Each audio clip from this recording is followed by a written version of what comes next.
A bloodbath tonight in the rural town of Chinook. Everyone here is hiding a secret. 4 more victims found scattered. Some worse than others. I came as fast as I could. I'm Deputy Ruth Vogel. And soon, my quiet life will never be the same. Realm presents a 30 Ninjas production, Chinook, starring Kelly Marie Tran and Sanaa Lathan. Listen to Chinook wherever you get your podcasts. Do you know what lies within nothing? No. Do you know where it ends? Do you want to know? Yes. Counterbalance, a high fantasy audio drama. Season 2, coming 15th of October 2023. Learn more on trilunas.com.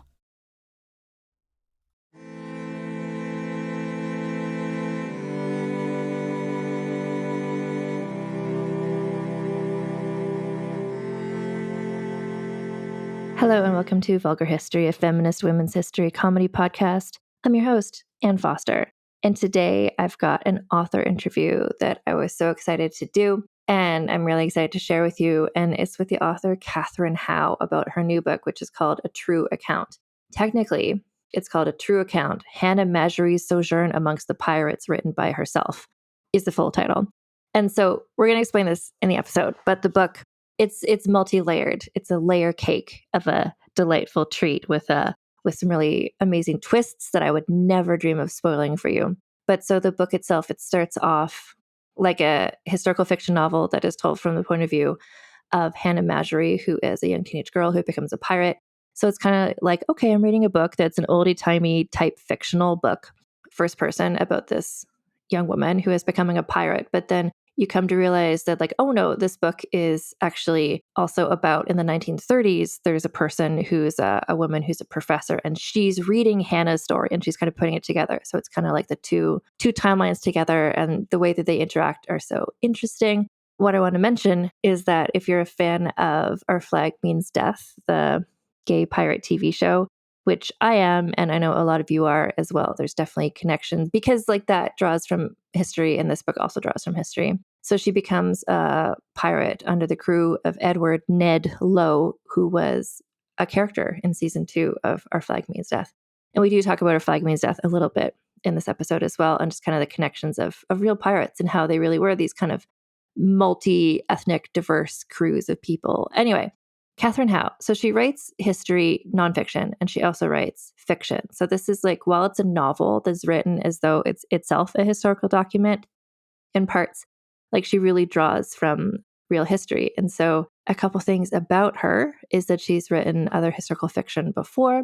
She served as editor for the Penguin Book of Witches, which is a book that compiles kind of like oldie-timey writing about witches from back in the day. Coming out next year, she mentions this in the podcast. She's compiling the Penguin Book of Pyrates, which is just like oldie-timey records of actual pirate stories, like put into a book. Anyway, she is also descended from 3 women who were tried for witchcraft in Salem. So she is, again, we've talked about this podcast, one of the only people able to legitimately say, you know, I am the descendant of the witches that you couldn't burn.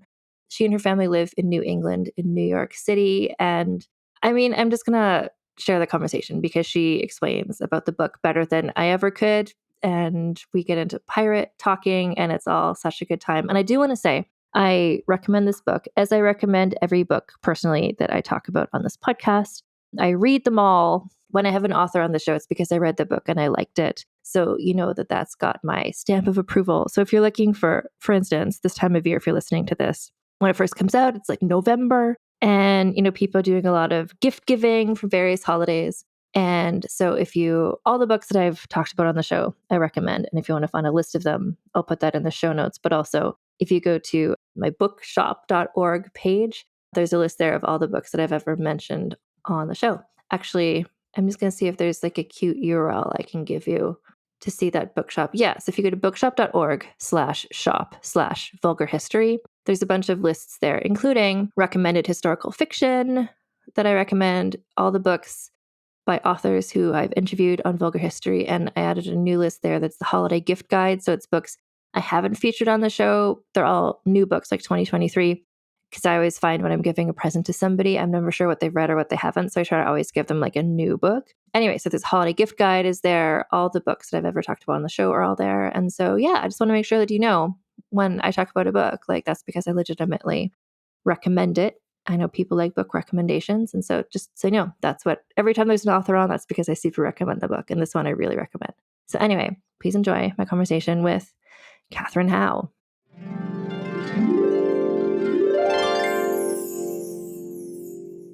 All right, so I'm joined today by Katherine Howe. And so your book, the shorter title is A True Account. Can you say what the full title of it is? Sure. The full title is A True Account, Hannah Masury's Sojourn Amongst the Pyrates, written by herself. And the reason that it has such a long, ridiculous title is because it's kind of a play on the titles that books used to have in the 18th century, you know, being a true account of this, that, and the other thing. It would go on and on and on and on and on. And so it's kind of a wink at, what books were like in the 18th century, which is when much of the story in A True Account takes place. Well, exactly. And so the book itself is it's like a book within a book. And one of them is, can you talk about how the book has kind of the two different time periods? Sure. It's a little bit funny. It's not unusual for me to write two time periods. That's something that I end up doing a lot in lots of novels. But this one is a little bit different. It opens in Boston in 1726, where a girl named Hannah Masury, and we never really learn how old she is exactly, but she's meant to be in her late teens, 17 or 18 or something like that. She's been bound out to service in a tavern called Ship Tavern, which really existed. And then she goes to a hanging of some pirates who were led by a guy named William Fly. And this is a real thing that happened too. And in fact, the account of William Fly's hanging in Boston in July of 1726 is taken from the historical record. Everything that people say, scaffold and stuff, is actually drawn from primary sources. And William Fly turned pirate because of hard usage. And so essentially he led a mutiny, and they rechristened their ship the Fame's Revenge, and then they went pirating off Cape Hatteras. But because sailing a ship and navigating a ship are actually two very different skills, especially in the days before GPS, William Fly captured a fisherman and tried to force him to navigate them over to Martha's Vineyard to pick up fresh water. And the fisherman fooled them and ended up taking them to Boston instead, where they were captured, and then they were publicly tried and publicly hanged. And then William Fly's body was gibbeted, which means his body was left hung in chains and left to rot in a public place. In this case, it was on a rock called Nix's Mate, which is one of the Boston Harbor Islands. So my character, Hannah Masury, is there when William Fly is hanged. And then through a series of circumstances, she has to run for her life, and she disguises herself as a cabin boy and joins what she thinks is a fruit packet bound for the Azores, but it turns out very quickly that that's not what it is. And then there's a sort of surprising shift that happens in the book, because up until that point, it's felt like we're just following along with Hannah on her adventure. It's in first person, and we're inside Hannah's head. And then all of a sudden, we realize that the whole time we've been reading over someone's shoulder. And the person we've been reading over her shoulder is Marion Beresford, who's a professor at Radcliffe in around 1929. Her student has found Hannah's true account. And the title of the book that she has brought to the professor is A True Account, Hannah Masury's Sojourn Amongst the Pyrates, written by herself. And Marion is then drawn up into some intrigue around whether or not this true account is actually true. And so that's where I like the sort of the double meaning of the title of your book, the shorter title, just A True Account, because part of the journey of the book is Marion trying to determine, is this a true account? But at the same time, we're following. So there's the two parallel plot lines go throughout the book. Right. Yeah. So over the course of the story, we follow along on Hannah's adventure, and we also follow along on Marion's adventure as she tries to uncover what some of Hannah's secrets were.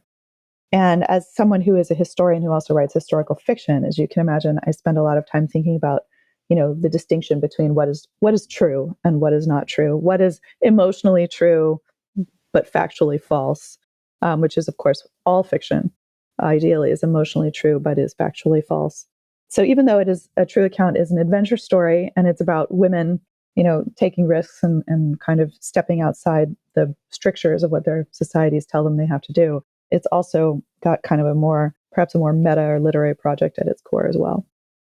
Yeah, and that's where, when I was reading the book, and this is where I very much want to let you explain the plot of it, because things like that, when we first meet Marion and the book pivots, I was like, wait, what? What's happening? Yeah, that was meant to be kind of confusing. And if some of the reviews are like, "Wait, what's happening?" But it was meant to make you say, "Wait, what's happening?" It was meant to be like, "Wait a minute, this is not what I thought it was." And so it ends up being, yeah, it's not what you think it is. Well, no, exactly. And I will just say that there's other moments in the book where I was like, wait, what? So, but spoiler free discussion with you. But I mean, we have to explain that there's the two parallel plot lines. But I love that when you were explaining the plot of your fictional novel that's called A True Account, you started explaining the actual history of William Fly. I know. I'm working on a lot of levels at once. I'm really fun at parties, as you can imagine. Everyone I have on my podcast is. It would be a great party. But so I wanted to ask you about, you clearly know so much about like the pirate history and stuff. Can you talk about some of the like women and piracy, for instance? Like your character is fictional, but her experience was drawn from, I believe, just from the afterword in your book, from your reading about real women on pirate ships. Can you talk about that? For sure. In fact, I did so much research for A True Account that next April, I think it's been changed to April 30th, I'm publishing a book with Penguin Classics called The Penguin Book of Pirates, which is a primary source reader all about the golden age of piracy, which should be pretty fun.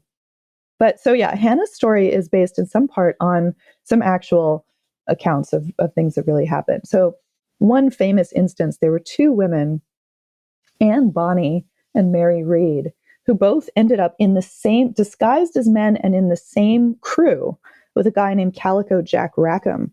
And Anne Bonny was Calico Jack's lover, and Mary Read was, sort of took up with somebody else. But both of them had wildly different backgrounds. Essentially they were both from working class backgrounds and found themselves in disguise. And in the 18th century, it was not like today. There was a much more sort of rigid expectation of the performance of gender roles. And so if you saw someone dressed, clothed as a particular gender, you would not really second guess it all that often. And there were also boys on every single ship in the maritime world, boys who are, if you've seen Master and Commander, there are all these kids who are, some of them are officers and are characters, and many more of them are just like loblolly boys who are running around being helpful. So it wasn't actually out of the realm of possibility for someone to be able to pass themselves off as, a teenage boy or a young man, simply by dressing and acting in the expected way. But I also took Hannah Masury's name from a real person who existed. The real Hannah Masury, she lived in the 19th century. She was from Beverly, Massachusetts, and she married a ship captain. It was not all that unusual for the captain's wife to come along in the merchant marine. So she shipped out with her husband with a load of locomotives. So this was the 19th century. They're going to bring a load of locomotives around the Horn, which is simply mind-boggling to me, up the Pacific coast, drop them off in California. And then they were going to go all the way over to California and pick up a load of Chinese laborers, because, of course, this is a time when, it's just after the gold rush and the big sort of opening of settlement in California. So they pick up a load of Chinese laborers. And while they're heading back across the Pacific, Hannah's husband died. So no one was in charge of the ship effectively. And then they started to run out of fresh water. And the crew started to mutiny, and the passengers all started to mutiny. And Hannah held the mutiny off and took control of the ship with a pistol.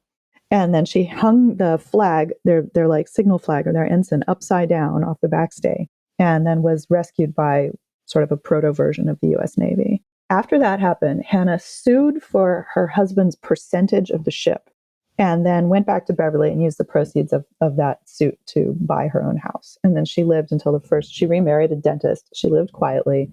And she never had any kids as far as I could ascertain. And she died in I think the first decade of the 20th century. And I just loved thinking about this woman. I kind of stumbled upon this story in a funny way.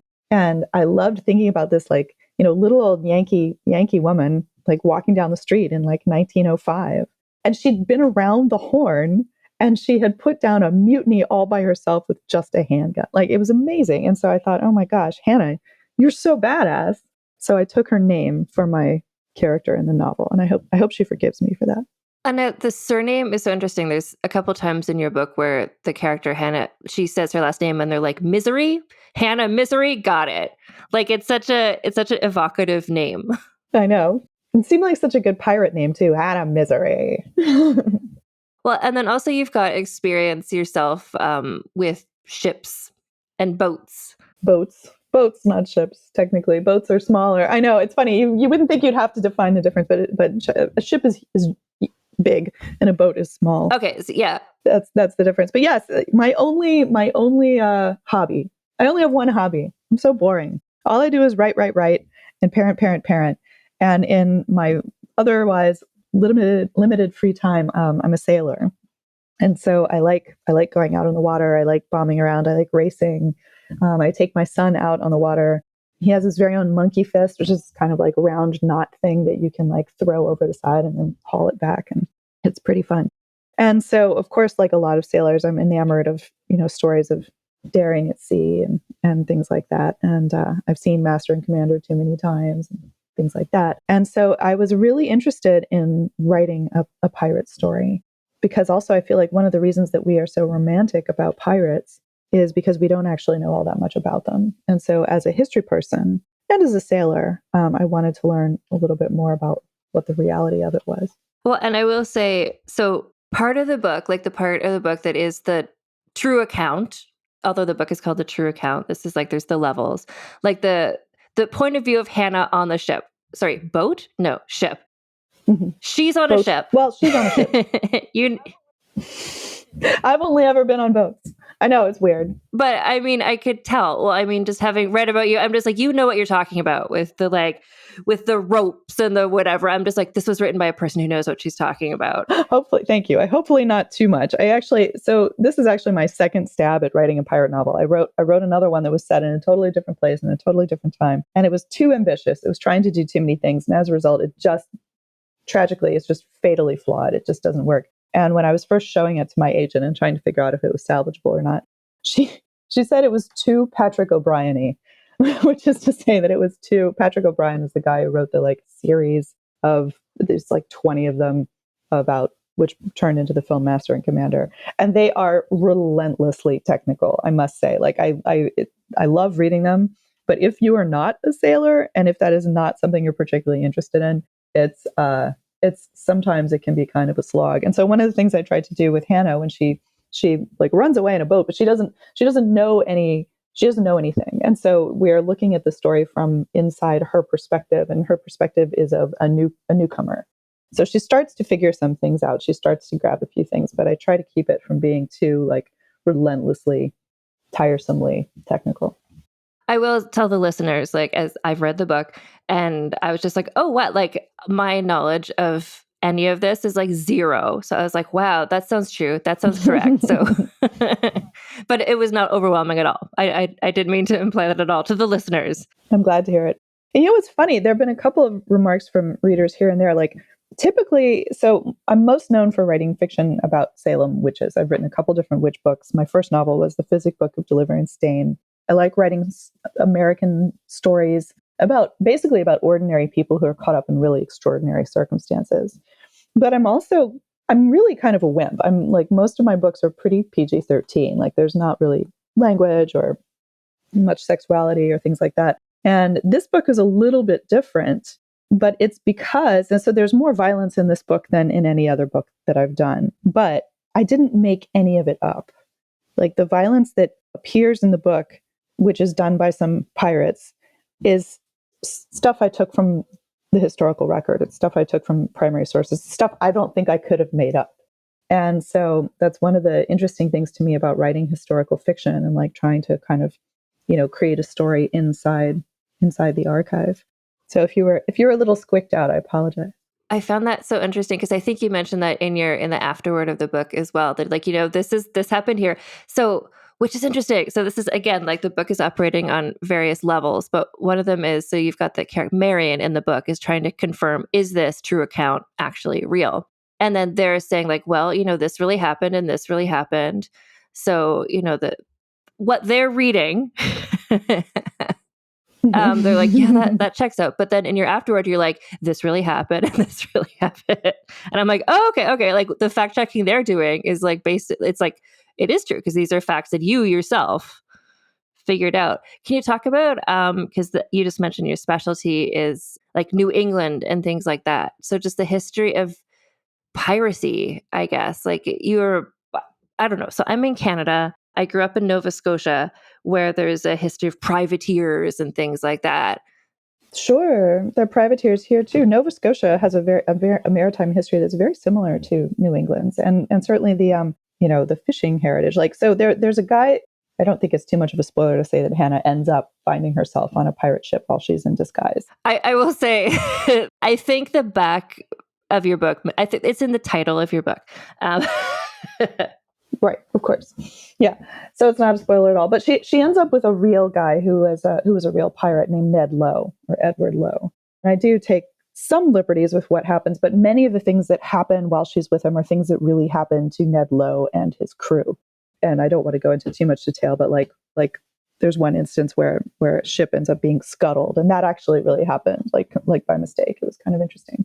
But Ned Lowe is perhaps best known because he raided the fishing fleets off the Grand Banks. So Canadian and New England fishermen. And so there was a guy from Marblehead, Massachusetts named Philip Ashton, who was a fisherman on the Grand Banks, and he was captured by Ned Lowe and hauled off down to the tropics. And he refused to sign the articles and join Ned Lowe's crew. And he ended up escaping and hiding out, marooned on an island. And it was before he was surviving on his own in the jungle until he was another ship out of Salem came by, and Philip Ashton managed to get a ride home with them. And so he published a kind of best-selling tell-all book in the 18th century about his life amongst the pirates with Ned Lowe. And so which is getting back to your question, the maritime history of Nova Scotia and New England is actually very closely related. So there would have been Canadian guys who were on the Grand Banks at the same time. And now we're just going to take a break for a word from our sponsors. People often look at me with confusion when I ask them what their only one in the room story is. They think it has to be like mine, where I went to a 600-person event and discovered that I was the only Black person there. I know. Horrifying, right? Hi, I'm Laura Cathcart-Robbins, and I am the host and creator of the podcast Only One in the Room. Every week, my co-host Scott Slaughter and I invite you to join us for an hour and lose yourself in someone's only one story. This podcast is for anyone who's ever felt alone in a room full of people, which is to say that this podcast is for everyone. Hello, my name is Alison Larkin, and I'm a writer, comedian, and narrator and host of the Jane Austen podcast. This podcast brings Jane Austen's stories to the 21st century, along with commentary from me and conversations with fascinating people who all share a love of Jane Austen. And of course, we had to start with none other than Pride and Prejudice. So join me as we embark on a journey through some of the most wonderful stories I know. The Jane Austen podcast with Alison Larkin is available wherever you listen to podcasts. I'm Brennan Storr. I'm Paul Bestall. We're the Ghost Story Guys. And every 2 weeks we explore first-person stories of encounters with the paranormal from all around the world. Then we have some fun reacting to those stories. We like to say our goal is to scare the hell out of you, then make you laugh. Belief in the paranormal is not required. All you need is a love of great storytelling and curiosity about the world around you. Come find the Ghost Story Guys on Apple Podcasts, Spotify, and everywhere else fine podcasts live, or at ghoststoryguys.com. And we're back. So when you're looking at the history of it, when you say you're pulling the details about, the gruesome bits and stuff like that. So are a lot of what you're looking at books like that, like someone's memoirs? Yeah, Philip Ashton's memoir, or a lot of details about Golden Age pirates come from a book that has a kind of a shadowy authorship. And the book is called A General History of the Pirates. And it was written by a guy named Captain Charles Johnson. And for some time, some historians thought that Captain Charles Johnson was a nom de plume for Daniel Defoe. Can you just remind everyone who Daniel Defoe is? Sorry, yeah, Daniel Defoe wrote Robinson Crusoe. So an 18th century adventure tale author. And A General History of the Pirates was first published in 1724, and then it was so massively successful that it had woodcut illustrations, and then it went through all these subsequent reprintings where some of the stories were kind of elaborated upon, or went into more detail or whatever. And so a lot of the kind of Golden Age pirate stories, like Blackbeard, shows up in A General History of the Pirates. And one of the ways that we know about him and what he was doing off the coast of North Carolina is from Charles Johnson. There are other accounts that are published kind of simultaneously, and there are different accounts. So in the book that's coming out, the Penguin Book of Pirates, there's some excerpts from a general history, but there are also some excerpts from like ship's logs or from, accounts of people that they wrote after the fact, after they were raided by pirates or things like that. So there are a number of different ways of figuring out what life was like among pirates in the late 17th and into the early 18th century. And so the book that you have coming out, you said next year at some point, the one, is it the Penguin Book of Pirates? So, and that's looking at what we're talking about now, just sort of like the golden age era, like piracy in and around, like, because on my podcast, I've talked about like the Barbary pirates and like Zheng Yisao in China, but you're looking at more like sort of like around like Jamaica and like that sort of stuff.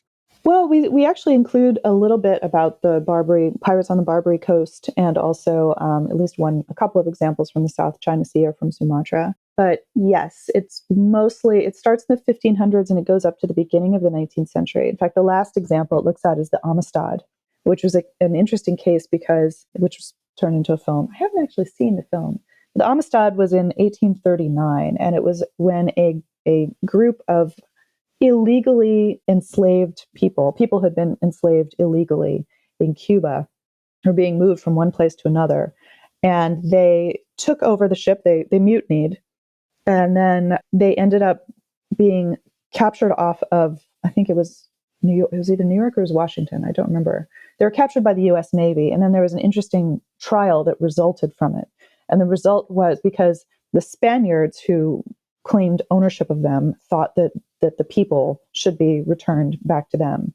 But at this point, it was illegal to import enslaved people into the United States, even though slavery was still legal in the United States. And so there was this sort of surreal moment in which the people of the Amistad who had mutinied were accused of piracy, but they were accused of piracy because they had plundered themselves.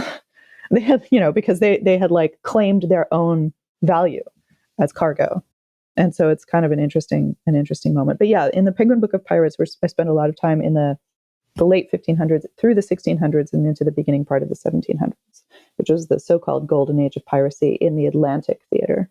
Yeah, I guess that's what I was thinking of. So it's like Atlantic, so like between mostly Atlantic, but there's a kind of a fascinating network of littoral spaces, which is to say worlds like the ocean is kind of its own country in some regard, because especially in the merchant marine, but also especially amongst pirate crews, people will come from all over. And one of the things that I think is interesting about pirate crews, and that I try to represent when talking about the pirate crew in a true account, is that they were very multi-ethnic, multilingual, multi-ethnic.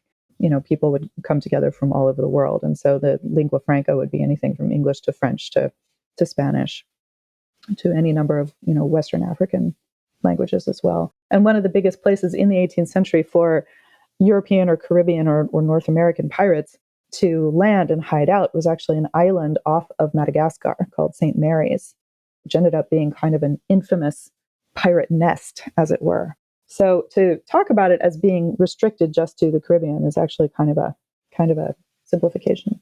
Yeah, so I'm just coming in here as I would call myself the average average amount of knowledge about pirates in general. Am I too deep in the weeds already? It happens, Anne. I get in the weeds. This is good. It's good. And I think it's really good. And that's part of what I think is really interesting about this book. So A True Account, the novel we're here talking about, although I can't wait to read your pirate nonfiction book too.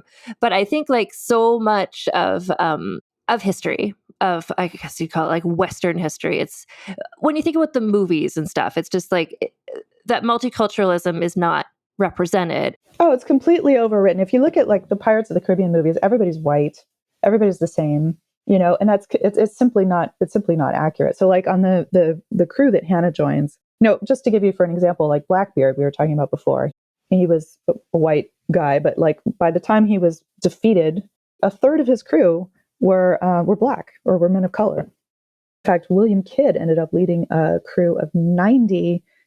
In the records, they're described as Moors, 90 men of color. And so in Hannah's world, I try to, with the crew that she's working with, I try to be, honorable to what the historical record has to tell us. And so Ned Lowe's kind of right-hand guy.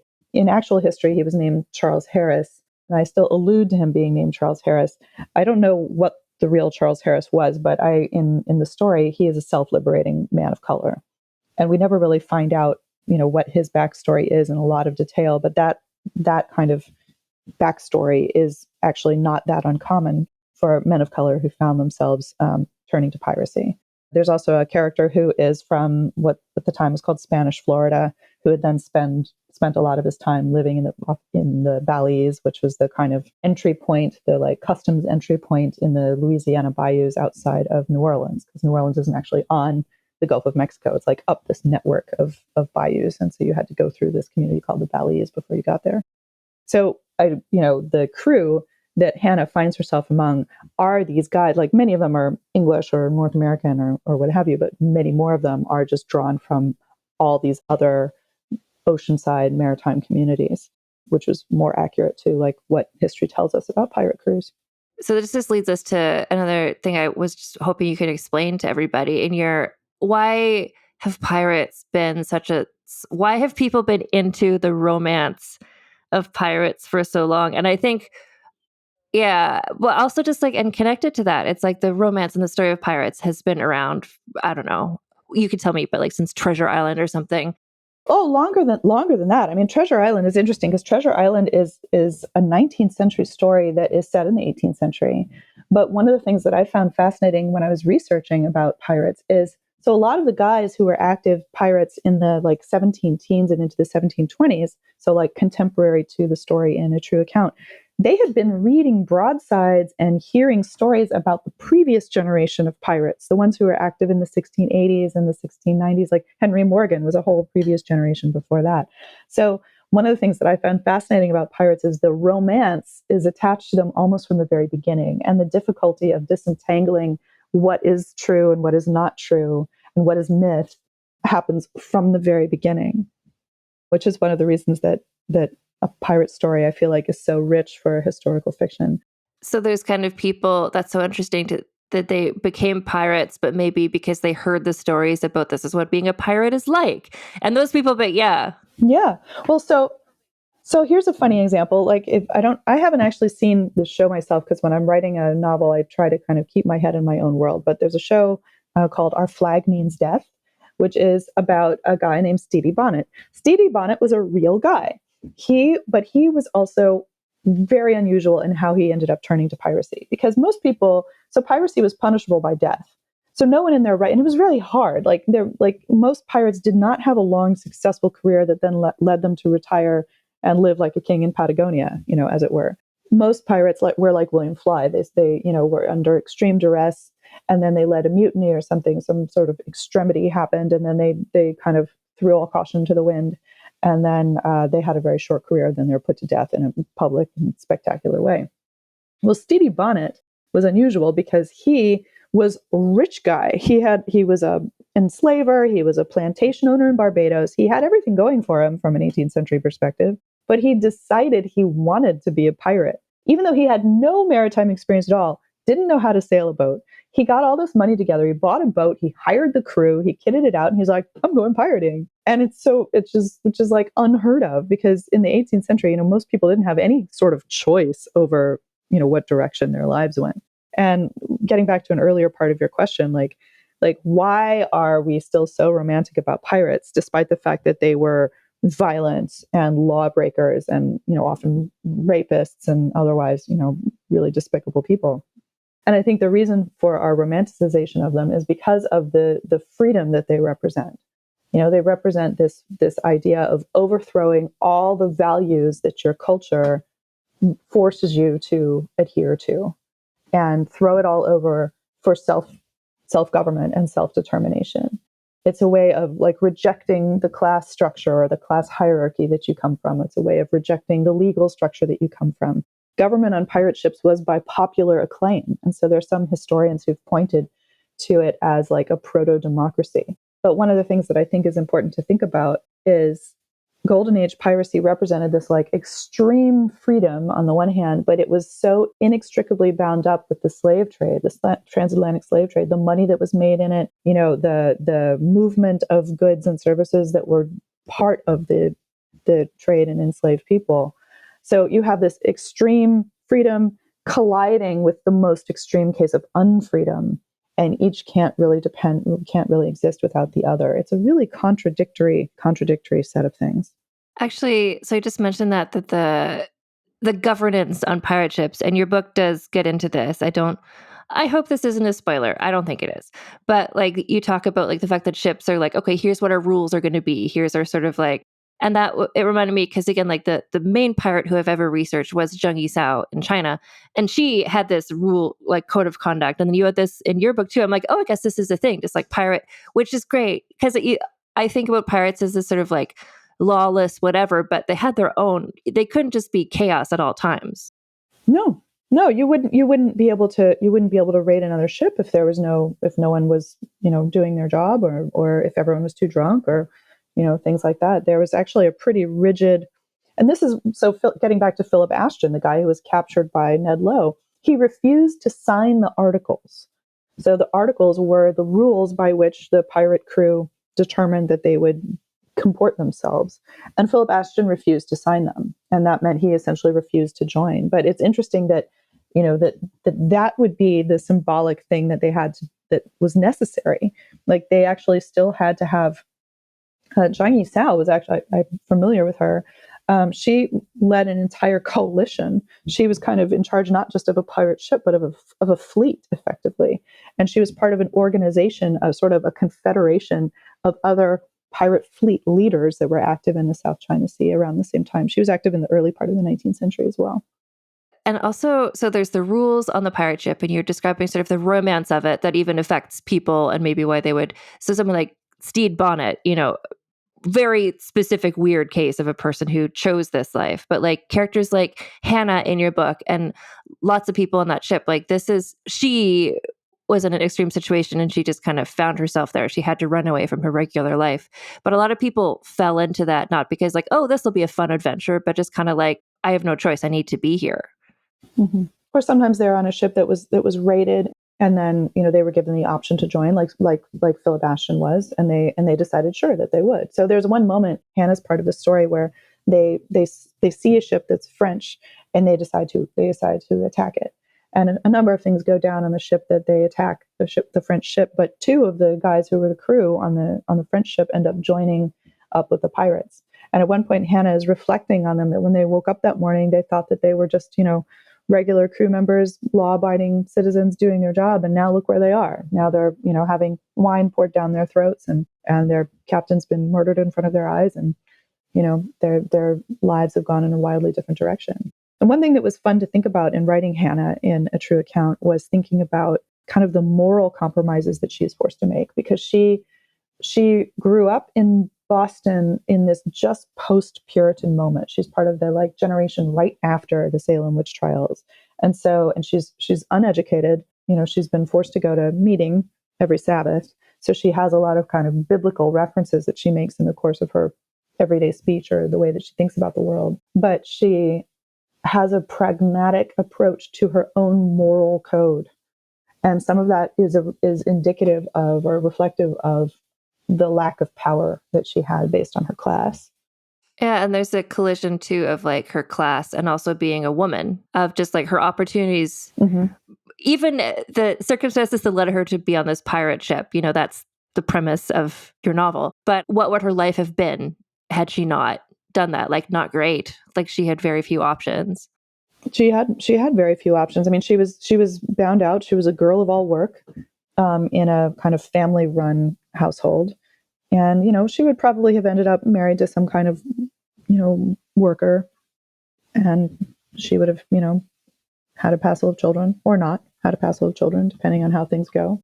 And so, yeah, I think she was keenly aware of, while she feels some regret when she leaves her life in Boston behind, she definitely does it with the knowledge that her options were very limited. And that sort of thing is always so interesting to me in history. In historical fiction is where it gets explored the most, of just a person who has so few options, but like Hannah is, like, she's smart and she's capable, and like given the opportunity, she rises to the occasion, and how many people, women, but other people in history just who could have done something so cool, but just they weren't able to. Yeah. And that's one reason that I'm so much more interested in writing stories about the kinds of people who leave almost no record of themselves in the archive. I feel like I've never been motivated by stories about, kings and queens, because I feel like they have so much record of themselves in the archive that, like, I don't really care. Like, I feel like the real opportunity in historical fiction is to do your best to reconstitute a person who is the kind of person who would have really existed. That is something that I try to take very seriously in my historical fiction. Hannah wasn't a real person, but there were people who were like Hannah, who lived a life like Hannah in some way, shape, or form. And they're exactly the kind of person who persist as a name on a headstone and nothing else, or sometimes not even that. And that's where one of the first things you said in this conversation was the emotional truth, or I forget what you called it. And this is where you have there's so much fact, obviously, like you have a whole book of sources coming out. But between those facts, it's like, okay, so what would the lived experience have been like? If like point A, point B, point C, like this is what happened in history. So imagining a person, yeah, so you can, I think, fill in those blanks. And I think historical fiction is the only way that we can reconstruct these lives. Essentially, yeah, in some respects, yes. I mean, it's funny, the best historians, people like Mary Beth Norton, who wrote the most incredible book about Salem ever. She wrote In the Devil's Snare. And she was able, through her readings of the archive, to actually reconstruct like how gossip moved among a community. Like, it's just astonishing. But that level of scholarship is so hard to achieve. And I think that there are opportunities to tell stories about the kinds of lives that people lived, if we're willing to let fiction do some of the work. So your book, A True Account, is kind of how I've seen it referred to. Yes. Yes. You can call it just A True Account. I think that is technically its title. We had a smackdown about whether or not there was going to be a subtitle and a colon and whatever. But no, it's A True Account. Yeah, so your book, A True Account, it's when this episode comes out, it will have just come out. And you're going to be doing events, I presume. And how can people find out where you're going to be and what you're doing? For sure. I'm going to be coming to a couple different cities. So Cambridge, Mass, Houston, which is where I'm from, Cincinnati. And I have a couple of fun lunch events, one in Murrells Inlet, South Carolina, and one in San Diego. And all of those are going to be on my website, which is katherinehowe.com. And you can also keep up with me on Instagram, where my handle is @KatherineB.Howe. I'm still on Twitter, kind of, sort of, as @KatherineB.Howe. I'm also on Threads, trying to get the hang of that one, Katherine B. Howe. And I have a Facebook page, which is Katherine Howe. And so you can keep up with me, and on LinkedIn. You can keep up with me on any of those places. But basically, and I have a new Substack, which is kind of fun. But it's linked on the website as well. So the website is katherinehowe.com, and my last name is spelled Howe. How are you? But with an E on the end. What's the premise of the Substack? I'm just curious. Mostly it's just like notes on writing, and it's going to be some notes on history as well once I kind of get into it. It's all free. It's going to be about once a week. So it's a little bit writing life, a little bit writing craft, and a little bit history. I was going to say it's not just pirates only, but No, it's not pirates only. There will be some pirates because I have pirates on the brain, but it's also going to be, as it goes on, it's going to be, as I start thinking about subsequent projects, I'll be sharing things that I read there as well. Oh, that's fascinating. And that's so interesting too. I love having these conversations on my podcast because I so enjoyed reading your book, but I love talking and learn to an author and learning how it came together. And clearly you've got much, so much about boats and ships and the difference. But piracy, but also just research. I think it's so interesting. And I love hearing how people research and how people put a book together. So for sure, I'll be subscribing to that myself. Oh, great. I'm so glad. I hope that you'll enjoy it. Yeah, I think it'll be fun. Well, thank you so much for joining me today. This was such a fun conversation. Thank you so much for having me, Anne. I really appreciate it.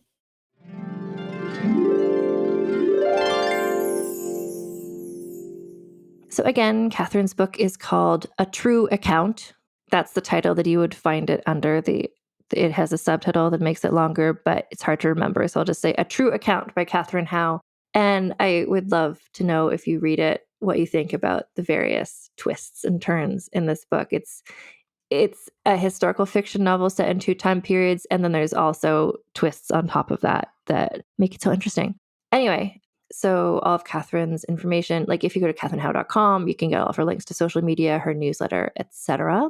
And if you want to follow me, I am on Instagram at Vulgar History Pod. I have a website that's vulgarhistory.com. And if you go there, there's a form so you can contact me when you read the book, if you want to share your thoughts, you can contact me. You can also message me at vulgarhistorypod@gmail.com. You can also DM me on Instagram as well, at Vulgar History Pod. And if you want to get some Vulgar History merchandise, go to vulgarhistory.com/store. Or if you're outside, that's the best link for if you're in the US. If you're outside the US, the shipping is a bit better if you go to vulgarhistory.redbubble.com. I also have a Patreon where you can support the podcast with a monthly donation. So if you donate $1 or more per month, you get early ad-free access to all episodes. If you donate $5 or more a month, you get access to bonus episodes of Vulgar Peace Theater, the after show, So This Asshole, there's just various kind of spin-off podcasts I do. I try to have at least one bonus episode on the Patreon each month, except when I get really busy. And yeah, and then also if you want to join the Patreon and just kind of because sometimes I post stuff there that's just free, all the book club stuff, for instance, where we've been talking about Let the Dead Bury the Dead by Allison Epstein. I just posted a live video with Allison talking about the book. So all the book club stuff is free, and you can join the Patreon for free as well.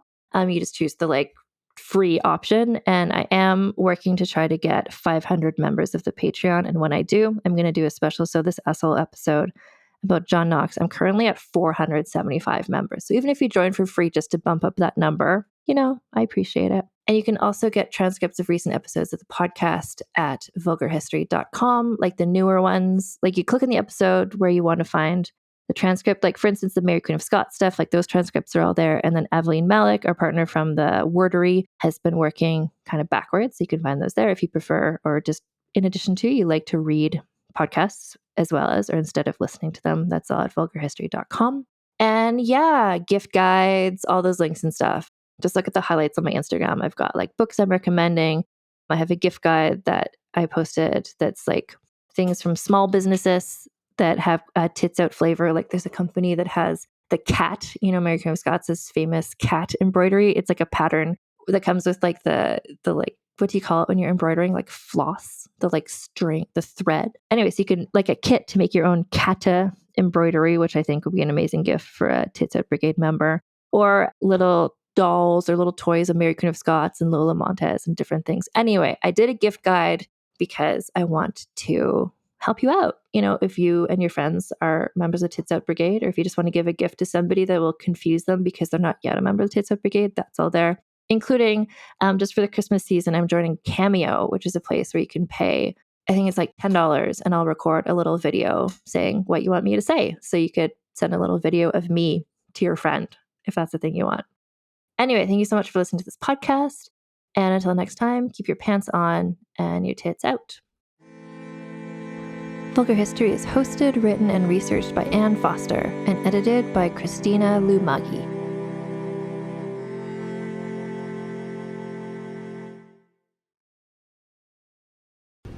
Talmor, Shishin Marachi. Talmor is my home. My family have worked the land for generations. My gran says the island does not belong to us, but we belong to the island. And we must be ready, for a great evil is coming, and death follows with it. Listen and subscribe to the latest season of Undertow, The Harrowing, a Storyglass production presented by Realm, available wherever you get your podcasts. Hi, this is Rob Benedict. And I am Richard Spate. We were both on a little show you might know called Supernatural. It had a pretty good run, 15 seasons, 327 episodes. And though we have seen, of course, every episode many times, we figured, hey, now that we're wrapped, let's watch it all again. And we can't do that alone, so we're inviting the cast and crew that made the show along for the ride. We've got writers, producers, composers, directors, and we'll of course have some actors on as well, including some certain guys that played some certain pretty iconic brothers. It was kind of a little bit of a left field choice in the best way possible. The note from Kripke was, he's great, we love him, but we're looking for like a really intelligent Duchovny type. With 15 seasons to explore, it's going to be the road trip of several lifetimes. So please join us and subscribe to Supernatural Then and Now.